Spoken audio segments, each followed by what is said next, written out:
Look who we have here, Department of Agriculture Advisor Tom Kehoe. I had the power to get him in behind a locked door just about an hour ago. And I wandered in behind you. And there we go. I let you in because I knew who you were. It's good to see you. Nice to see you, Neil. Let me get your take, first of all, on the agriculture component of this. It is much bigger than we're led to believe, right? I mean, if the Chinese are making a commitment, let's say, to buy more agricultural products, more soybeans in particular, what does the number have to be? Because when it comes to soybeans, they were routinely buying $15, $18 billion worth before all this hit the fan. So what are we're not going to get anywhere near that. I think they're talking about buying 10 billion. That was the initial number we heard the early part of the week. Look, they need our pork too. So, I mean, I think that we're going to see pork and soybeans in play in whatever sort of deal comes out of this week. And does it have to be to those older levels? Or anything like that would be substantially more than it was just a few months ago. You and I have had this conversation several times. The ag community has been very patient and very loyal, and I think we're going to see something happen here that will be good for the ag community and good for the president. Nobody can hold China, nor can they hold us to the prior levels. I mean, this is a new day now. Like this other gentleman just said, the global markets are jittery. They want something, and I think the global markets, and this is your business, they want some sort of stability. But do you ever think that the markets, you know, they're buying on the rumor and they'd sell on the fact, or they figured a long time this has been taken for good reason? Sure. This is not easy. This has been going on for a while. And they get a deal like that, they start reassessing and say, wait a minute. Well, look, these are the two Goliaths of the world. I mean, they're not going to settle all of the differences today. You know, we'd like them to and put them to bed, and everybody's happy, and the global markets go on to make money again. It's not going to happen that way. You know, we're all adults. We're going to get something that the vice premier can go home with, that he saves face, you know, and the President Xi saves face, and so does our president, Donald Trump.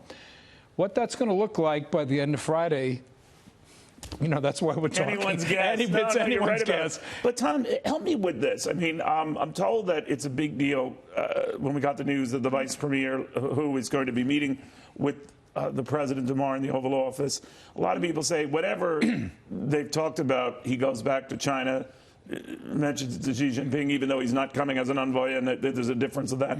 But they do have phones, right? He can phone the president, right, and say, all right, this is what they're talking about. So could they come to a They've conclusion? already done that. You know, they've already done. The back channeling is already being done. I mean, that's, you know, President Trump doesn't sit down and, you know, highlight what's on the page. I mean, this is all done for him. You know, it's all been orchestrated and choreographed. But I get the feeling, and you know this process better than I do, Tom, that he'll change on a dime. Well, and he'll add things, throw things out. He could. I mean, but that's also one of his great strengths. The Chinese are doing the same thing. Absolutely. Right? Look, I mean, again, you know, they think the world is realigning to Donald Trump, you know, to the way his negotiating style. He's got a very business-like negotiating style. He's a hard bargainer. He's a hard dealer. He wants all the chips on his side when it's all over with. And he mentioned something interesting in this long, wandering press conference yesterday. It wasn't a press conference. He took questions where he said, you know, each side has to give up something. He says, why should I give up something? Because I heard him say the differential is such that it's up to them to even things out. So what do the Chinese say in response to that? What do we give them outside of maybe some breaks for Huawei that they're not getting now? Well, the intellectual property and the theft has just been rampant, you know, and that's why this Huawei thing is so critical. I don't know what we're going to wind up giving them. I think the fine points of this has got us all talking and nervous, and it's. Do you think the impeachment stuff has changed the equation? I think it has a bit. I On the part of the Chinese, well, I think they'd rather deal with him than Elizabeth Warren. Really? Oh yeah, she's such an environmentalist. I think they would be they'd be held to a standard that look.